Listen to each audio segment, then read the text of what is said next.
If you're going in blind, you haven't watched trailers, you haven't watched featurette sneak peeks, out of the 4 episodes, episode 4 really stayed with me for this reason. Hey guys, welcome back to Candid Cinema. I'm Amanda, otherwise known as AMX NDA Reviews on Twitter, Instagram, and Letterboxd. Today I will be reviewing episode 4 of Moon Knight. Now, out of the 4 episodes, I think that this is the strongest.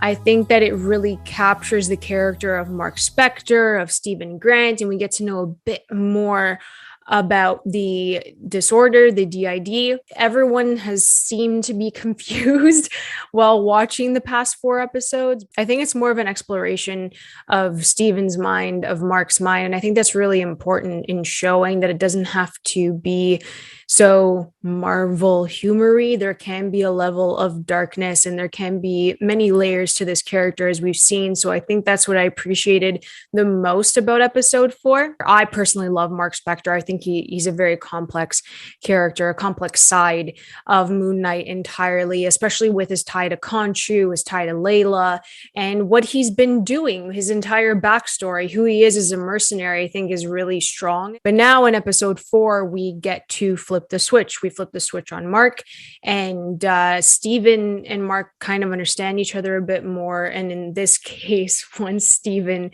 does take control of Mark, he shouldn't be put in certain situations because it's Stephen. He doesn't know how to really fight. Even though we do see him as Mr. Knight, obviously he doesn't have the same strengths as Marc Spector, as, Moon Knight. So I think that Stephen taking over Mark and then leaning in towards Layla a bit and seeing what kind of relationship can flourish with Layla was a bit weird, but funny at the same time. So I thought the humor that does peek out in certain instances does stay true to the comic books.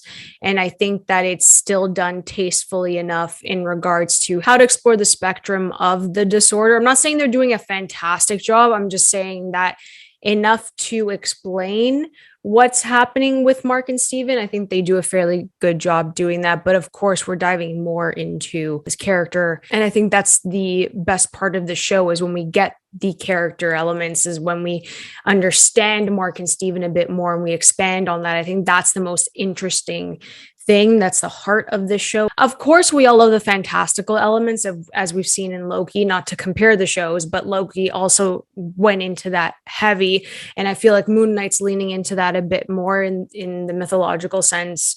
And I love it. So in this episode, they get into the cave. It's suspenseful. He really built the anticipation in this episode. And again, it's fun because you put Stephen in that space, someone who understands the history, understands the hieroglyphics and the Egyptian mythology. You put him going into this cave with Layla, trying to figure everything out. And I really love that. But Stephen's also talking to Mark at the exact same time.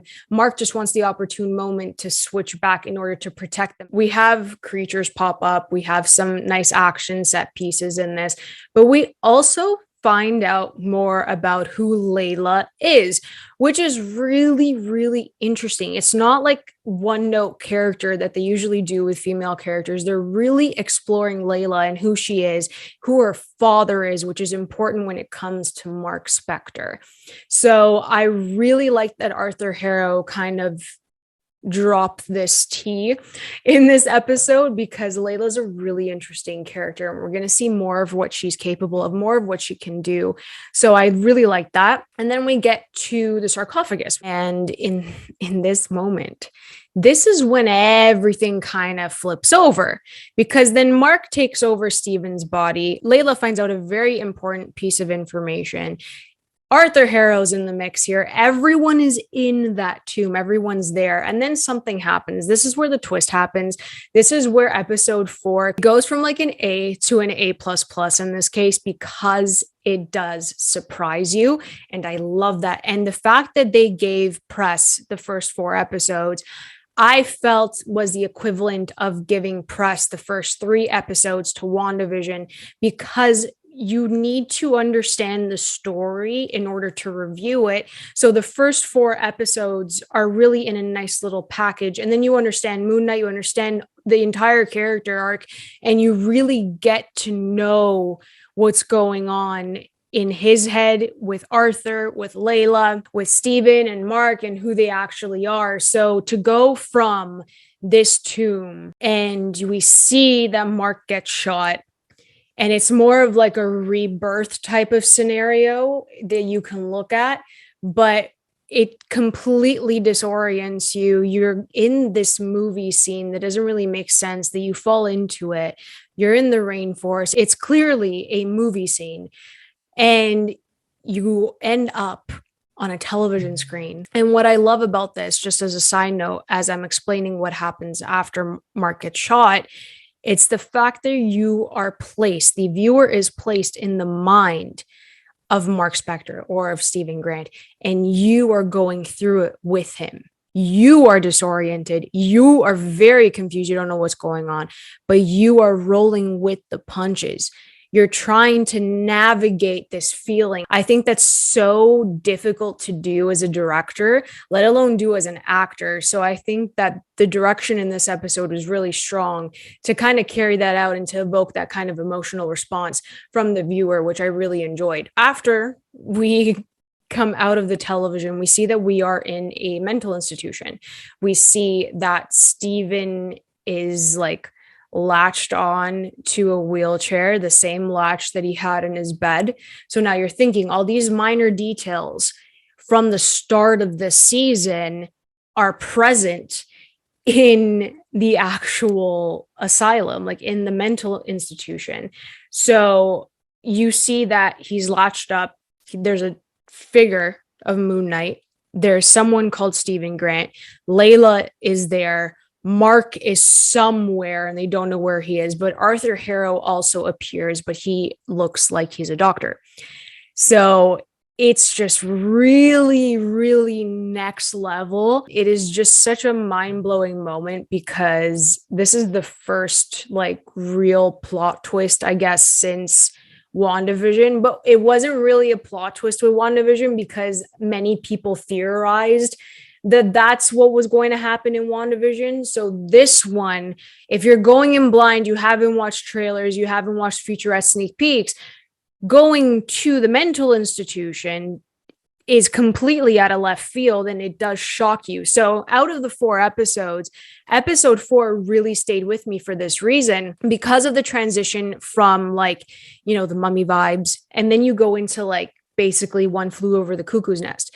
And I really liked that they did that just to understand what's going on in his head.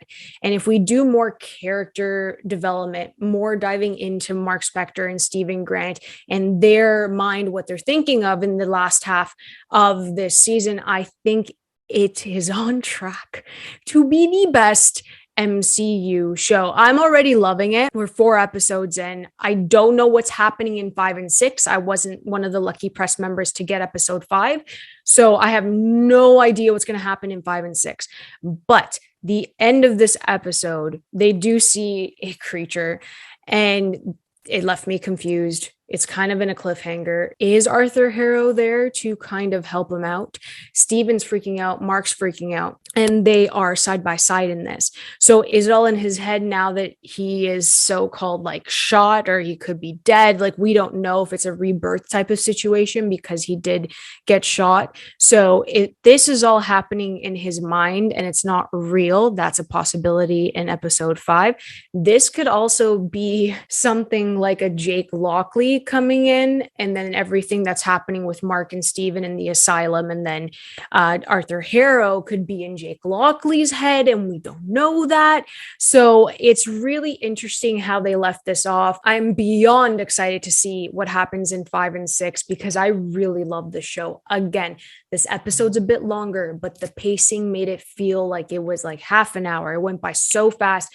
Great action set pieces. You have so much to dive into in episode 4 and kind of unpack because of the little tidbits that happen with Layla. There's so much backstory that comes in with her, and then we get the big reveal. I really love this episode. So I don't know what to expect in 5 and 6. Let me know if you guys enjoyed episode 4 the most out of the 4 of them. I want to know where you would rank the episodes so far. Again, Oscar Isaac, Ethan Hawke, just fantastic work from the both of them. I can't praise them enough for this because they're both phenomenal. And this finale is going to be interesting. Is it going to lead into a possible film? Is it going to lead into another character coming in? Is there going to be a cameo? Or is this completely going to be a one-off? We're not going to see Moon Knight ever again, and this needs to be packaged in a nice, tiny little bow. I don't know what to expect, but I'm excited. And God bless Oscar Isaac. So if you guys enjoyed this video, please like and subscribe. You can always follow me over at AMX NDA Reviews on Twitter, Instagram, and Letterboxd. I'll catch you guys next time. Keep watching movies.